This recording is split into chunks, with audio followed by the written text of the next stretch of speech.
कोल्हापुरातील वाशी नाका इथल्या रंकाळा तलाव कमानीत धुडगूस घालणाऱ्या चंद्रसेन चव्हाणला हटकल्यानं त्यानं जुना राजवाडा पोलिसांना दमदाटी केली।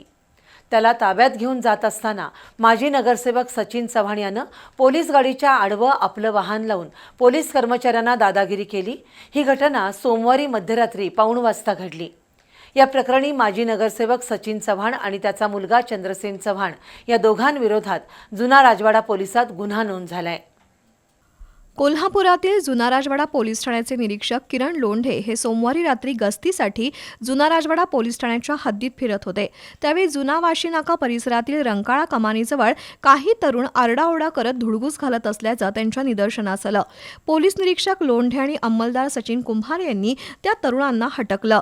त्यावर चंद्रसेन चव्हाण हा पोलीस कर्मचारी आणि निरीक्षकांना उद्धट उत्तर देत त्यांच्या अंगावर धावून गेला।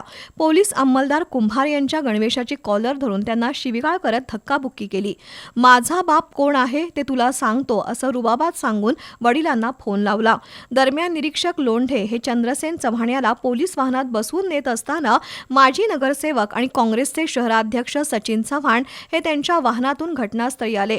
पोलीस गाडीच्या आडवी स्वतःची चारचाकी गाडी लावून पोलिसांना रोखलं।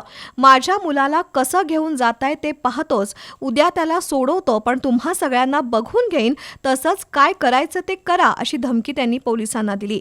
ही घटना सोमवारी रात्री 1:15 वाजण्याच्या सुमारास घडली। या प्रकरणी अंमलदार सचिन दादू कुंभार यांनी दिलेल्या फिर्यादीनुसार माजी नगरसेवक सचिन चव्हाण आणि त्यांचा मुलगा चंद्रसेन चव्हाण यांच्या विरोधात गुन्हा नोंद झालाय।